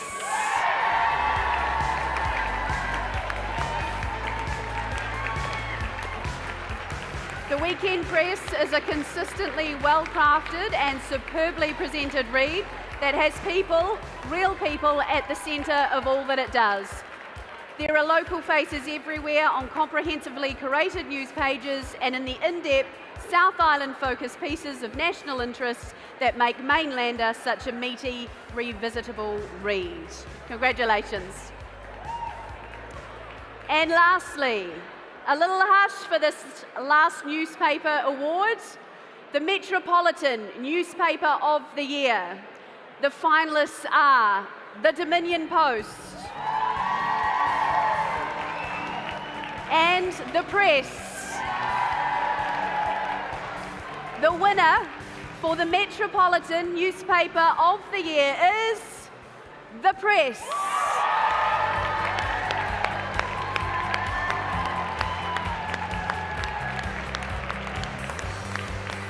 Over the past decade, the Press has had to cover some of the biggest and toughest local stories in its history. Stories that reshape the community while also resonating nationally and internationally. Those traumatic events have strengthened the paper and brought the best out in its staff. This is a fine newspaper with its finger on the pulse of an evolving Canterbury community. Congratulations to the Press.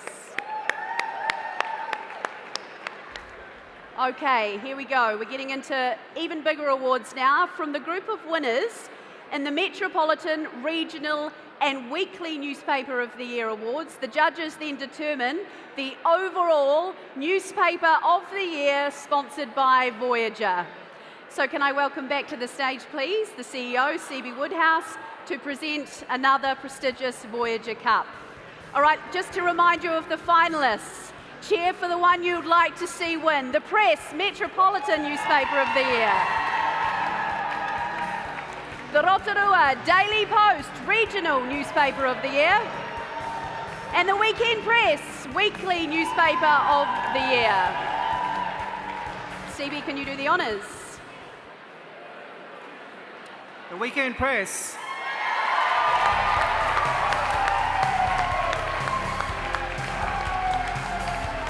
The judges commented that the Weekend Press is the newspaper of the year, not for the stories that happen in its patch, but for how it explores them.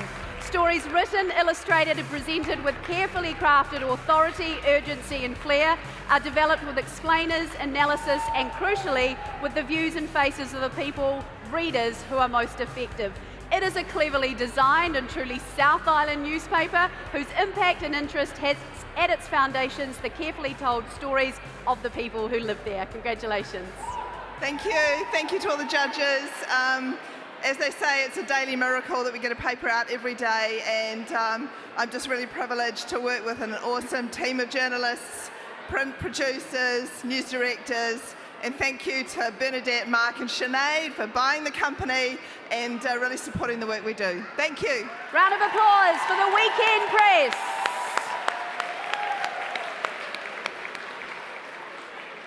All right, here we go now to the final category for the evening, and it is digital. Let's take a look at the Specialist Awards. The first of the Digital Specialist Awards is a team entry for Best Innovation in Digital Storytelling, proudly sponsored by Google News Initiative. Here are the finalists.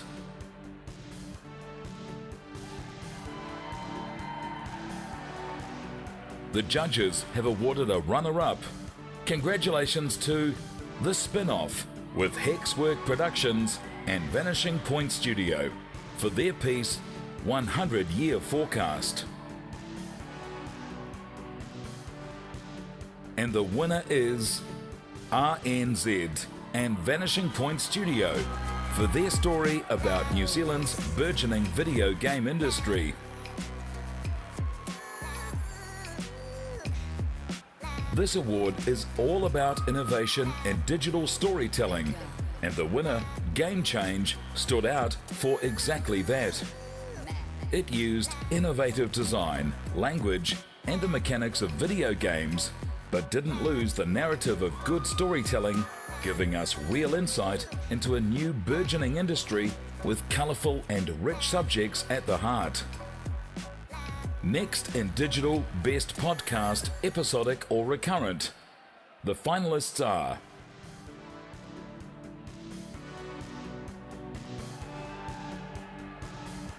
and the winner is RNZ's Black Sheep.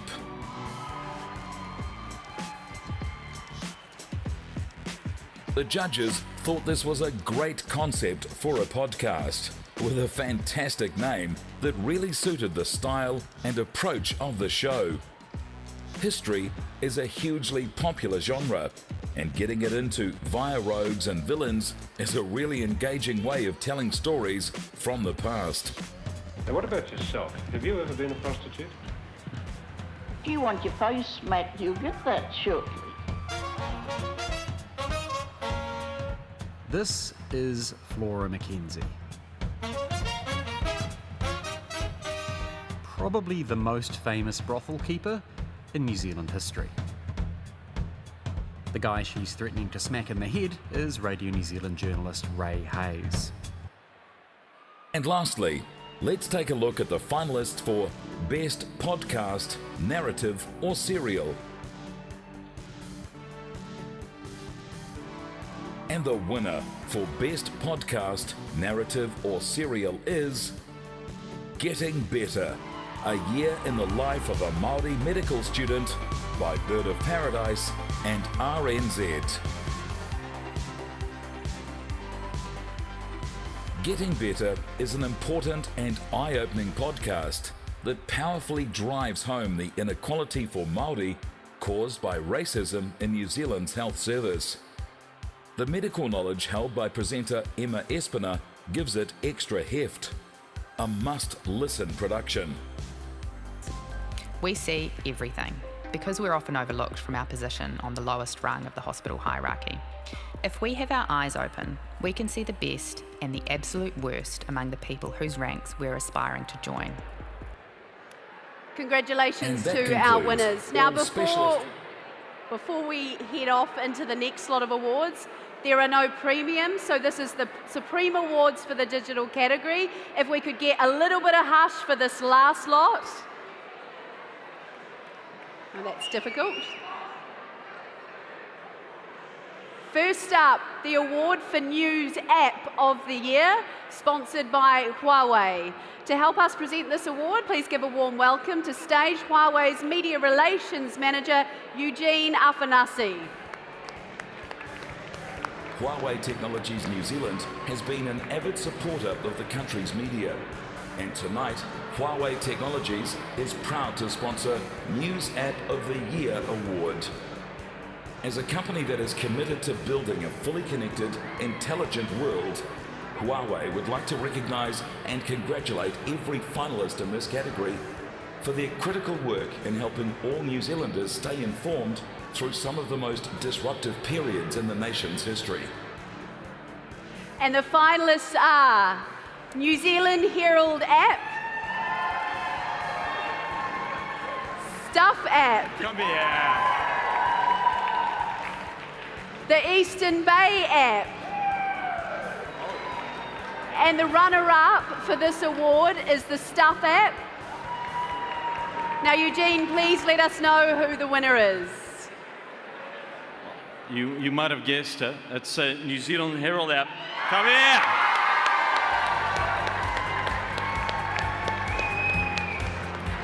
Sorry about that, Perry. That's all right.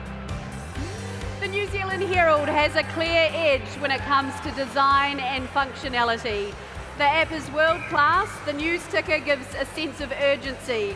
But on content, it was a close run thing between the two major national players. It was a ding-dong battle with Stuff, surprisingly, holding the edge on timely America's Cup analysis. Overall, though, the Herald's range of contributors, ability to own the big event, and more consistent targeting to a national audience got it home. Congratulations to the New Zealand Herald.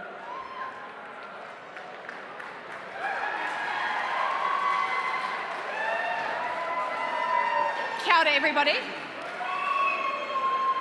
Last year, we literally rebuilt our app from scratch. We did it in-house. it is an amazing feat, and led by an amazing team, we delivered our audience unique functionality and a more engaging experience. This is such a privilege, and thank you so much. Congratulations to the NZ Herald. Oh, do you want to speak?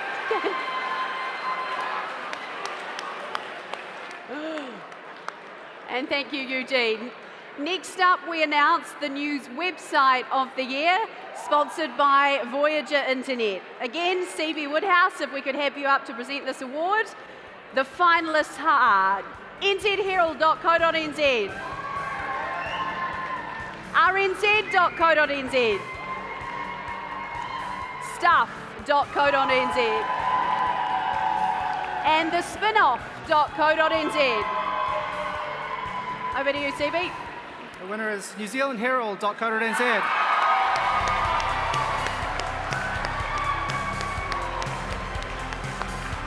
It was a unanimous decision by all three judges, making the New Zealand Herald a clear winner. All the finalists were compelling in their own right, showing significant strategic development and improved journalistic delivery over the prior year. They said that this bodes well for the future. Congratulations, NZ Herald.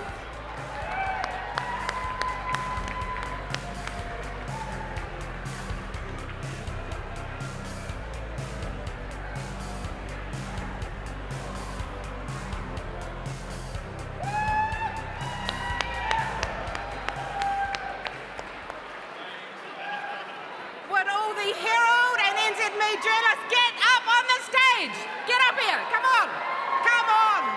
Sorry, Tony, we're going to break the rule. Come on, you're all being shy. No one else is coming up. All right.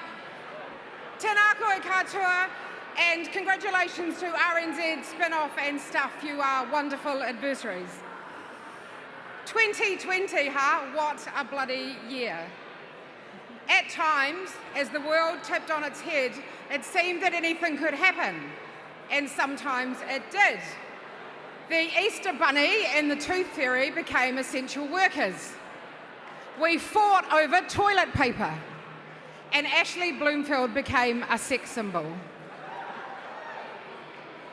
But the reality is that 2020 was really no laughing matter.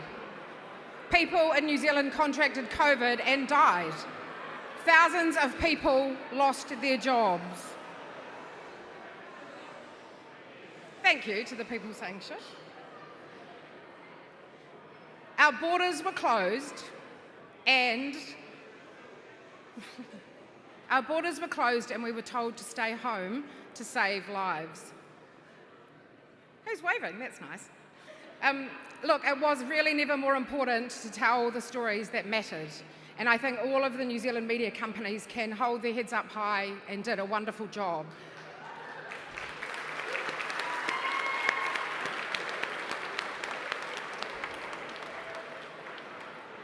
So some thank yous.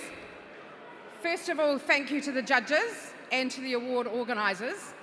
When rumours started circulating this morning that there was a positive case of COVID in Auckland, we wondered what your plan B might be, but thankfully we didn't need it. Thank you too to our audience and our premium subscribers, all 110,000 of you. You are helping sustain journalism in New Zealand, and thank you for that. A thank you too to Shane, our leader, who is unwavering in his support of our people and our journalism.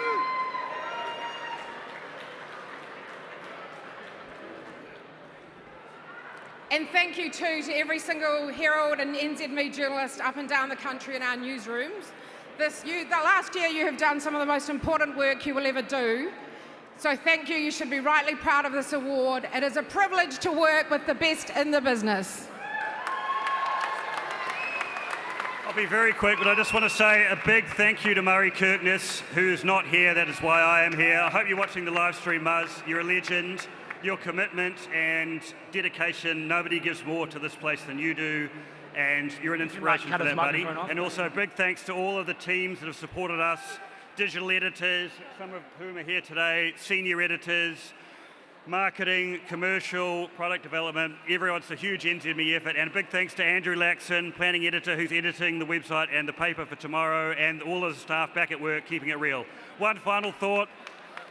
The journalism that I've seen over the last year, despite all we've been through, is the best I've seen in 20 years, and tonight's been a reflection, so let's celebrate it. Peace out.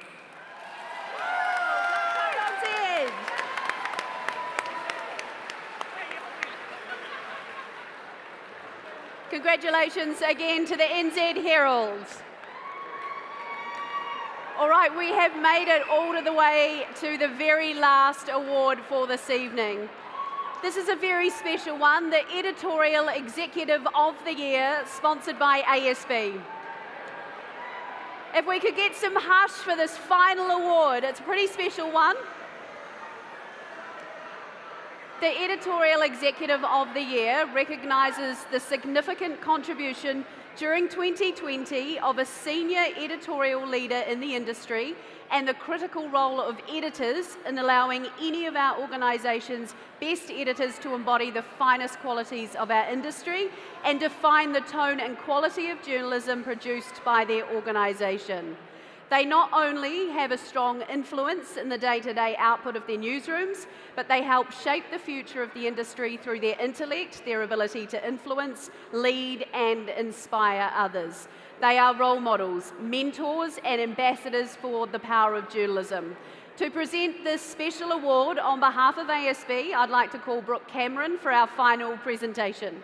ASB is proud to sponsor the Editorial Executive Award for this year and congratulates all finalists at the 2021 Voyager Media Awards.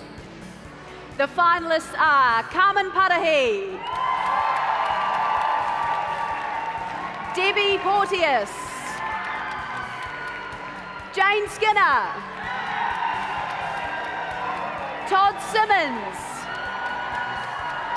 and Nadia Tolich. Brooke, can you please tell us who the Editorial Executive of the Year is? I can tell you that all of these finalists were incredibly inspiring and deserving, but there can only be one winner. And the winner of Editorial Executive of the Year, Voyager Media Awards 2021, is Carmen Parahi. Come on up, Carmen. Carmen's award as Editorial Executive of the Year recognises not only her extraordinary leadership of Staff's Tomato Bono, our Truth Project, but a much wider impact on our industry that will change New Zealand journalism forever for the better. It is clear that Carmen is not only an exceptional editor, but an extraordinary wahine toa, whose leadership is now influencing newsrooms worldwide as they grapple with their own past and future relationships with Indigenous and minority groups. A huge congratulations to Carmen Parahi.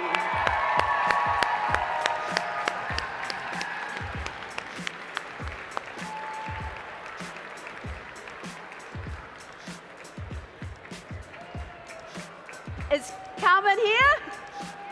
Yep.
Kei ngā whetū o te pāpao.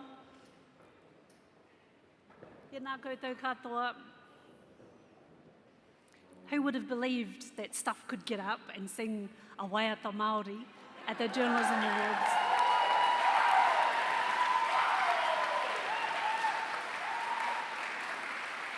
Not only has life changed because of the pandemic, but no longer do we accept that we only represent one group of people, right?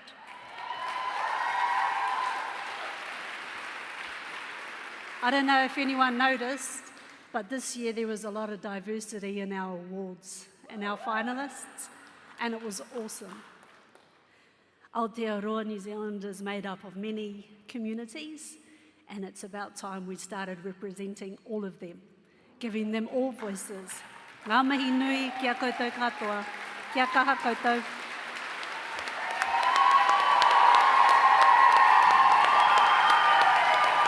Congratulations to Carmen Parahi.